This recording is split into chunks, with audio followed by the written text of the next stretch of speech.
ભાવનગર જિલ્લાના મહુવા માર્કેટિંગ યાર્ડમાં સફેદ ડુંગળીના ભાવ ઓછા મળતા ખેડૂતોની મુશ્કેલીમાં વધારો। ભાવનગર જિલ્લા સહિત સમગ્ર સૌરાષ્ટ્ર તેમજ ગુજરાત રાજ્યના અનેક વિસ્તારોમાં અનેક ખેડૂતો ડુંગળીનું વાવેતર કરતા હોય છે। ભાવનગર જિલ્લામાં પણ પુષ્કળ પ્રમાણમાં ખેડૂતો લાલ તેમજ સફેદ ડુંગળીનું વાવેતર કરતા હોય છે। મહુવા માર્કેટિંગ યાર્ડમાં ભાવનગર જિલ્લા નહીં પરંતુ અન્ય જિલ્લાઓમાંથી પણ મોટાભાગના ખેડૂતો ડુંગળીનું વેચાણ કરવા માટે આવતા હોય છે, પરંતુ હાલ મહુવા માર્કેટિંગ યાર્ડમાં ખેડૂતોને સફેદ ડુંગળીના ભાવ ઓછા મળતા ખેડૂતો મુશ્કેલીમાં મુકાયા છે। મારું નામ કાનાભાઈ નાનજીભાઈ બાંભણિયા, ગામ કંથારિયા। મારે 6 વીઘાની ડુંગળી હતી, એમાં આજ હું માર્કેટ યાર્ડમાં લઈને આવ્યો, એમાં મારે 304 રૂપિયા આવ્યા છે। એટલે આ ભાવ અમને પોહાતા નથી, કેમ કે મજૂરી ખર્ચ વધી જાય છે, પછી દવા ખાતર બધા મોંઘા છે। હવે 304માં શું અમને મળી જાય? શરીરને વિનંતી છે કે ભાવમાં કંઈક વધારો થાય એવી અમારી અપેક્ષા છે।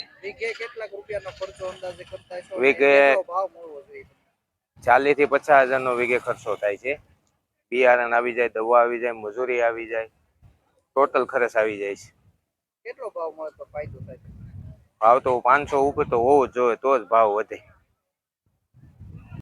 હું જેસરનો ખેડૂત છું, પ્રવીણભાઈ પરસાણા, અને ડુંગળીના ભાવ મારે 282 રૂપિયા આવ્યા છે, પણ માલ પ્રમાણે ભાવ ઓછા છે અને ખર્ચા ખેડૂતને બહુ વધારે આવે છે, તો 360 લગી ભાવ આવવા જોઈએ, 400 થી 360 લગી। અત્યારે દવા એટલી બધી મોંઘી છે, ખાતર, ખેતી ખર્ચ, ડીઝલ મોંઘું છે, એટલે ભાવ સારા આવે તો ખેડૂતને કંઈક 2 પૈસા વધે, નકર ખેડૂત પાયમાલ થઈ જાય। મહુવા માર્કેટિંગ યાર્ડમાં છેલ્લે થયેલ હરાજીમાં સફેદ ડુંગળીના ભાવની વાત કરવામાં આવે તો પ્રતિ મણે 200 રૂપિયાથી લઈને 320 રૂપિયા સુધી ભાવ રહ્યા હતા। માર્કેટિંગ યાર્ડમાં ડુંગળીનું વેચાણ કરવા આવતા ખેડૂતો જણાવી રહ્યા છે કે હાલ જોઈએ તો ખેતીમાં ખાતર, દવા, બિયારણ, મજૂરી ખર્ચ તમામ ખર્ચો ખેતીમાં વધી રહ્યા છે, પરંતુ ભાવમાં સુધારો થતો નથી, જેથી ખેડૂતો મુશ્કેલીમાં મુકાય છે।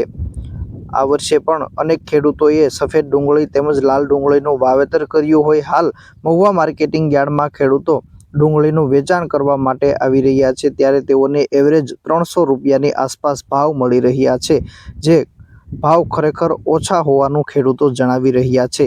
ખેડૂતો જણાવી રહ્યા છે કે જો પ્રતિ મણે ડુંગળીના ભાવ 400 રૂપિયાથી લઈને 500 રૂપિયા કે તેથી વધુ મળે તો જ ખેડૂતોને ડુંગળીના પાકમાં ફાયદો થાય તેવું લાગી રહ્યું છે, અન્યથા ખેડૂતો જણાવી રહ્યા છે કે ડુંગળીના પાકમાં ભારે નુકસાન આવી રહ્યું છે।